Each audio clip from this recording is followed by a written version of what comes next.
Yo, what is going on YouTube? It is your boy GZTV. Your boy is on the grind. This is the second video of the day I'm going to put together and release for you guys. We have the season 1 finale. This is a really big deal for the show. We're going to take a day break, but on Friday, so not tomorrow, but the next day, we're going to have another You review. We are going crazy. Season 2 is going to start off strong. Obviously, I have a vacation for the week, so you guys aren't going to get any videos next week. I'm going to end the week off on a bang. We're going to have a My Team video with the locker code. I've decided the locker code Bill Walton, just some more 2K content. But let's get into this episode, just have a big old discussion.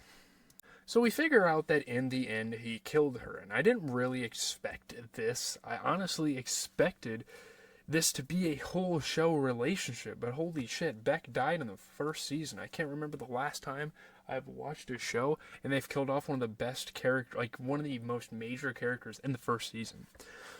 Yeah, I mean, isn't that always how it goes? I mean, I guess we are watching a Lifetime show and there's a lot of stuff that comes with that.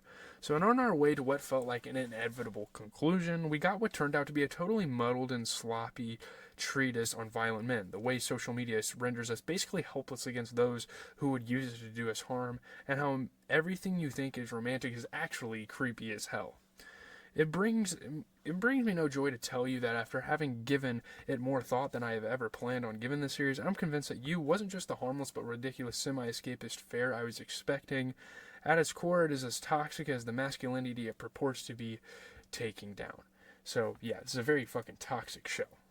There's never really a good time to make a TV show that essentially says this abusive man is a backstory worth considering, but his female victim amounts to little more than a plot device in his demise. But this ever-ending nightmare of a time for TV, brought to you by 4chan, is an especially gross time for this sort of thing. I'm surprised at how angry I got watching this last episode of the season. Having viewed the previous 9 episodes with the kind of, okay, let's go, remove a series this crazy and ridiculous seemed to call for. So you just kind of laugh it off and move on. But knowing now what it all builds up to, what it does and what it fails to do, I am reevaluating. I am almost, done talking about the stairwell urchin. Obviously, that's a big storyline. Paco moving out of New York is a big deal for him and his family. For this and for so many of my ills, I blame society. It feels like You wants to be edgy and subversive, but a story that gives a violent male character a full complicated history, or I should say, attempts to do that while never revealing more about its female character beyond what said male character can discern and or chooses to project onto her, is not subversive at all. There's nothing edgy or original about a beautiful blonde being trapped in a cage for bad boyfriends making, begging to be set free, and then just as she's close to freedom, getting murdered by him instead. That's not a plot twist. In reality, that's just the plot, and we've seen a lot of TV shows like that, and I think that's a very negative thing to hold against You right now, because we've seen this with Dexter. We know how stuff like this ends. Like, once you find my secrets and you can't handle it, I'm gonna have to kill you. I can't trust anybody in this world. So was it necessary? Was it even remotely good television for an entire episode to be devoted to Bex being psychologically tortured until she gets killed? I mean, we've seen TV shows do that. I mean, look, my threshold for torture on television is pretty high. There's pretty horrifying moments, in TV. There's very graphic moments. There's a lot of TV shows that take things very far, maybe too far. But we don't get anything narratively meaningful, out of watching Beck plead for her freedom in her life over and over again to no avail. This is the kind of gratuitous shit that makes someone want to quit a TV series. You don't really, there's nothing meaningful about this. Other TV shows do it, and at least it's like, hey, there's meaning to this, but no, we're sitting here for an hour, So, yeah, let's move on. So now let's think of all the creepy, abusive men we've met or heard about in You. You have Joe, Benji, Ron, Beck's pervy professor, handsy book agent Roger Stevens, the gropey uncle Beck refers to in this finale, not to mention her dad, who Beck says just eyed her accusingly when she told him what had happened. John Stamos, aka the therapist who screws his grieving client.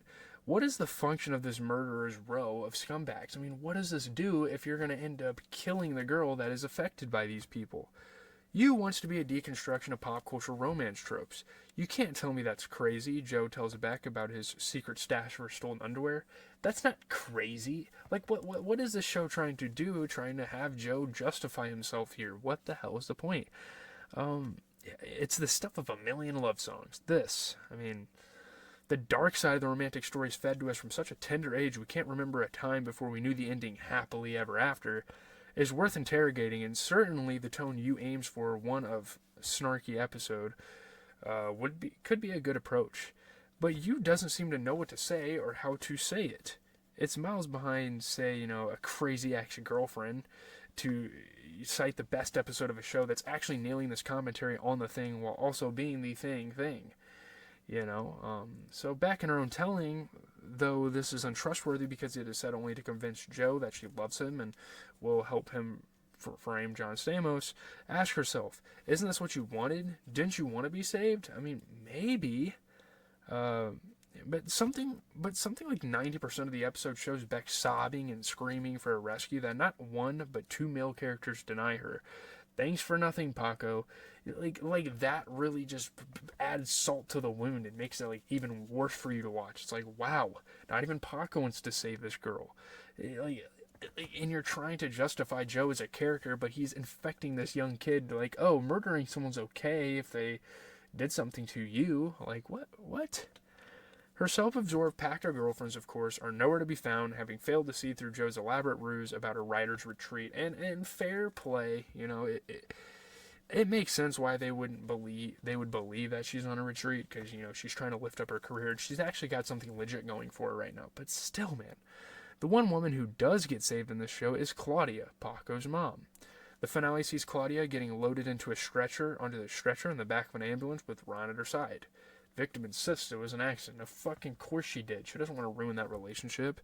I don't really understand that though, So later, she's in a hospital bed with a brace around her neck and bruises all over her body, forced to defend to Joe her calculated, painstaking decision to not leave her abuser. Her eventual escape comes not from her female friend Karen, though in the world of this show that would have made the most sense, but from Joe, who finished the job Paco started by bashing Ron's head. And we knew all along, Paco wanted this man dead. And he got that wish, and Joe did it, and he used this as like a lesson towards Paco. I don't really understand why he did that.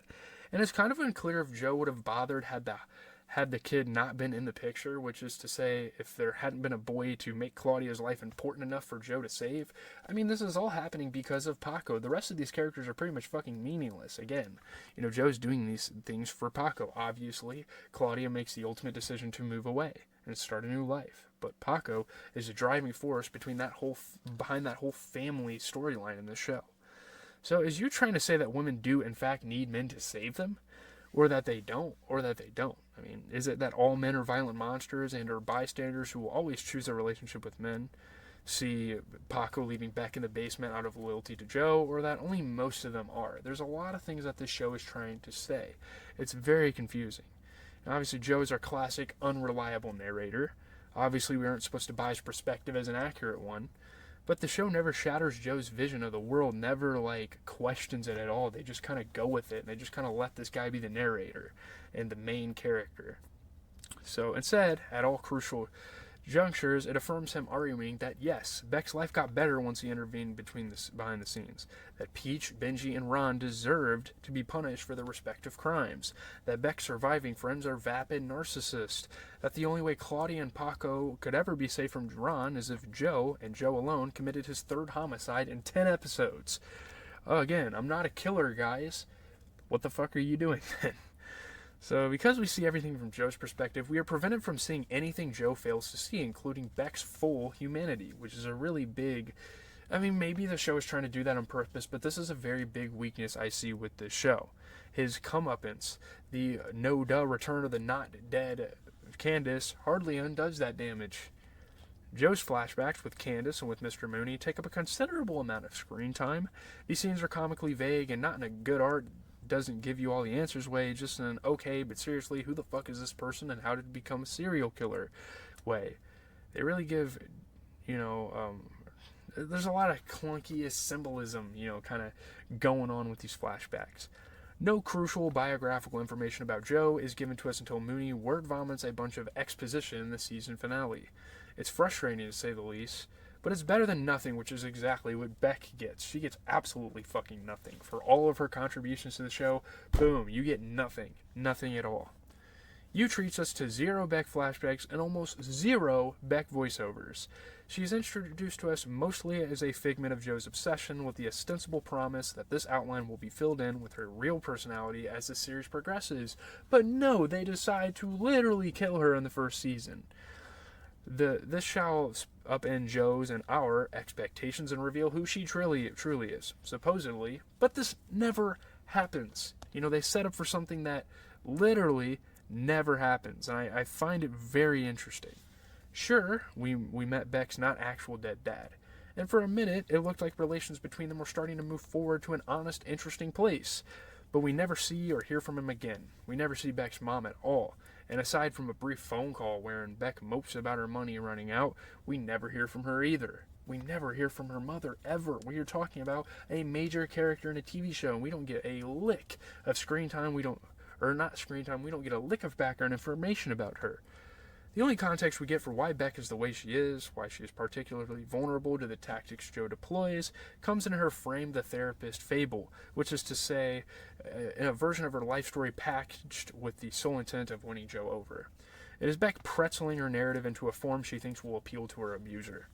It's not Beck actually telling us, the audience, her story, so we have no way of knowing how much of it is authentic Beck, probably very little, and how much of it is just what we've gotten all along. Beck, as perceived by Joe.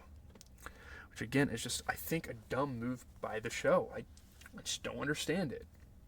Beck can only get out by pretending to buy Joe's version of reality, by saying that, yeah, this prison is like the low-tech writer's retreat she always wanted.